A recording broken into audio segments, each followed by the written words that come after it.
তাহলে ২৭,০০০ মাত্র হারলো কেন? তো ১.৫ লাখ ২ লাখে হারতো, আমি থাকলে ১.৫ লাখে জিততাম, সেইটা নেমেছে।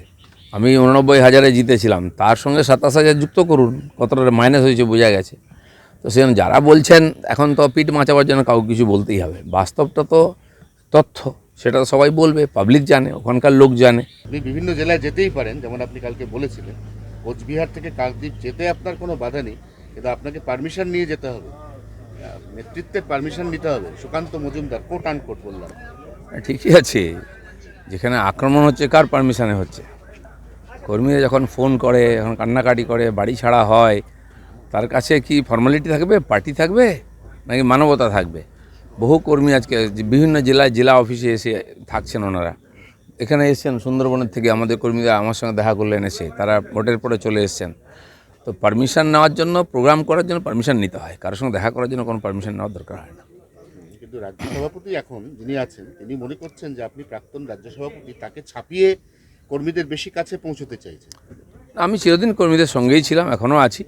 পার্টির প্রোগ্রামে আমি 4 বছর ধরে যাই না, আমাকে ডাকাও হয় না, আমার কোনো মতামত নেওয়া হয় না, কিন্তু আমি পার্টির কর্মীদের সঙ্গে থেকেছি, সাধারণ মানুষের সঙ্গে থেকেছি, আর আমি সেটাই থাকবো যতদিন রাজনীতিতে থাকবো। আর রাজনীতি না করলে অন্যভাবে থাকবো, মানুষের কাছে যেতে কেউ কাউকে আটকাতে পারে না।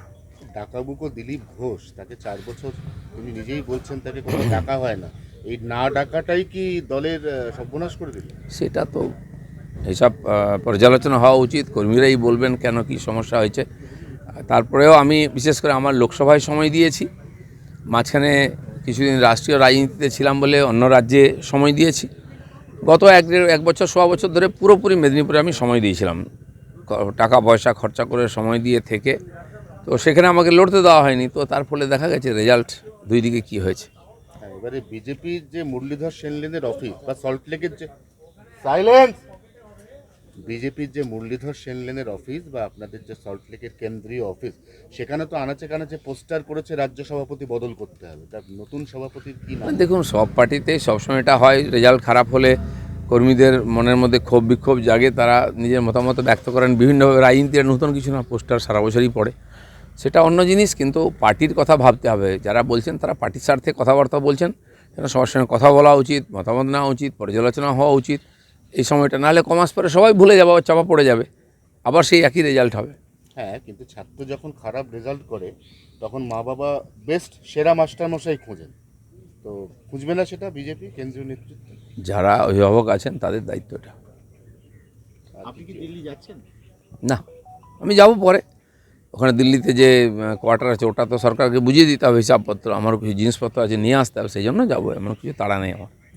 19-এর ভোটে দেখা যাচ্ছে যে আপনি জিতেছিলেন ঠিকই, কিন্তু খড়গপুর আসন বিধানসভাগতভাবে সেখানে বিজেপি পিছিয়ে ছিল, সংগঠনে জোর ছিল না। অর্থাৎ পাল্টা আপনার সংগঠনও যে নড়বড়ে ছিল 2019 সালের ওই মেদিনীপুর আসনে, এটা আবার পরোক্ষে ঘুরিয়ে বোঝানোর একটা চেষ্টা চলছে। তাহলে ২৭,০০০ মাত্র হারলো কেন? তো ১.৫ লাখ ২ লাখে হারতো, আমি থাকলে ১.৫ লাখে জিততাম, সেইটা নেমেছে। আমি ৮৯,০০০-এ জিতেছিলাম, তার সঙ্গে ২৭,০০০ যুক্ত করুন, কতটা মাইনাস হয়েছে বোঝা গেছে। তো সেখানে যারা বলছেন, এখন তো পিঠ মাচাবার জন্য কাউকে কিছু বলতেই হবে। বাস্তবটা তো তথ্য, সেটা তো সবাই বলবে, পাবলিক জানে, ওখানকার লোক জানে, ওখানকার কর্মীরা বলে দেবেন কী হয়েছে না হয়েছে। আপনি পরশুদিন বলেছিলেন দলের গ্রোথ আটকে গেছে, কালকে সুকান্ত মজুমদার বললেন যে 100 আসন, এই যে লোকসভার ফল বেরিয়েছে 4 তারিখ, 100 আসনে বিজেপি এগিয়ে আছে, একটু ভালো করে ধাক্কা মারলে ওটা 130 হয়ে যাবে, তারপর খেলা ঘুরে যাবে। দেখুন, ভোটের যে পার্সেন্টেজ দেখানো হচ্ছে, লোকসভা ভোটে আমরা সবসময় এগোই, বিধানসভায় পিছিয়ে থাকতাম। তো 19-এর লোকসভায় প্রায় 41% ভোট পেয়েছিলাম আমরা, আর সেটা 21-এ নেমে 38-এ নেমেছিল, 38-39-এ। এবারে লোকসভা তো আমরা চেষ্টা করতাম যে 41টা পার হয়ে যাক, 45-এ হোক, সেটা টার্গেটও ছিল, তাহলে আমরা যেটা চাইছিলাম সেটা হতো। কিন্তু সেটা আবার কমে গিয়ে 38-39-এ চলে এসছে। এটা পর্যালোচনা করে বিধানসভার ভোটে কেন চলে গেল লোকসভাটা?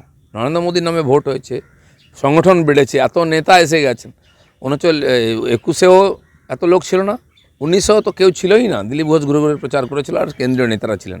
এবার তো প্রধানমন্ত্রীও প্রত্যেক জায়গায় প্রায় গেছেন, এত এমএলএ এমপি আছেন, তারপরেও কেন আশানুরূপ ফল হয়নি? ভাবার দরকার আছে কিনা? আরেকজন আছেন দেবশ্রী চৌধুরী বলে, জেতা আসন থেকে তাকে হঠাৎ করে সরাসরি মমতা বন্দ্যোপাধ্যায়ের খাস তালুক দক্ষিণ কলকাতায় মালা রায়ের সামনে ফেলে দেওয়া হলো। পরিণতি যা হওয়ার তাই হলো। যে যুক্তি তর্ক দেওয়া হয়েছে আমি নাকি ওখানে দাঁড়ালে হেরে যাব, কুর্মীরা আমার বিরুদ্ধে, তো যেখানে কুর্মী ভোট পুরুলিয়া সেখানে তো আমরা জিতে গেছি। কুর্মীদেরকে খেপানো হয়েছিল আমার বিরুদ্ধে আমাকে সরাবার জন্য। দ্বিতীয় হচ্ছে দেবশ্রী যেখানে কাজ করেছে, মন্ত্রী ছিল, আমি তাকে বলেছি তুমি পার্টি কামড়ে পড়ে থাকো, মাটি কামড়ে তুমিই জিতবে। সে আসন আমরা জিতেছি, আর যে জিতেছে সে তার কাউন্সিলর ছিল।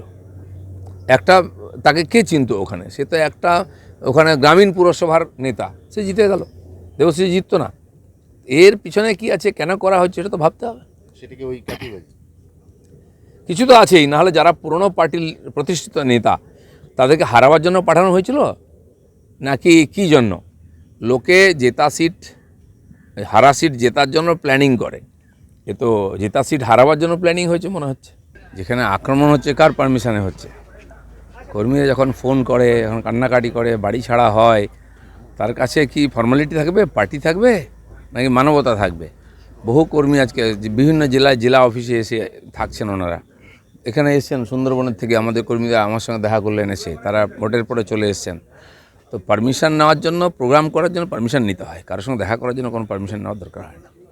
কিন্তু রাজ্য সভাপতি এখন যিনি আছেন তিনি মনে করছেন যে আপনি প্রাক্তন রাজ্য সভাপতি, তাকে ছাপিয়ে কর্মীদের বেশি কাছে পৌঁছতে চাইছেন। আমি চিরদিন কর্মীদের সঙ্গেই ছিলাম, এখনও আছি।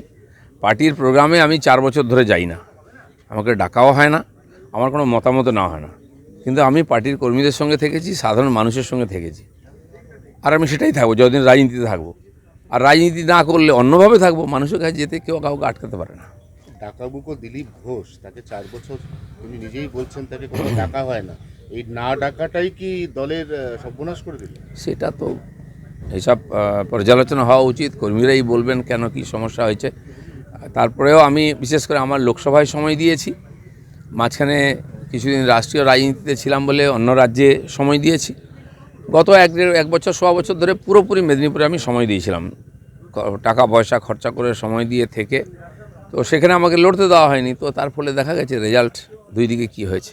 হ্যাঁ, এবারে বিজেপির যে মুরলীধর সেনলেনের অফিস বা সল্টলেকের যে সাইলেন্স, বিজেপির যে মুরলীধর সেনলেনের অফিস বা আপনাদের যে সল্টলেকের কেন্দ্রীয় অফিস, সেখানে তো আনাচে কানাচে পোস্টার করেছে রাজ্য সভাপতি বদল করতে হবে, তার নতুন সভাপতির কি নাম? দেখুন, সব পার্টিতে সবসময় এটা হয়, রেজাল্ট খারাপ হলে কর্মীদের মনের মধ্যে ক্ষোভ বিক্ষোভ জাগে, তারা নিজের মতামত ব্যক্ত করেন বিভিন্নভাবে। রাজনীতির নতুন কিছু না, পোস্টার সারা বছরই পড়ে, সেটা অন্য জিনিস। কিন্তু পার্টির কথা ভাবতে হবে, যারা বলছেন তারা পার্টির স্বার্থে কথাবার্তা বলছেন, সেটা সবার সঙ্গে কথা বলা উচিত, মতামত নেওয়া উচিত, পর্যালোচনা হওয়া উচিত এই সময়টা। নাহলে কমাস পরে সবাই ভুলে যাবে, আবার চাপা পড়ে যাবে, আবার সেই একই রেজাল্ট হবে।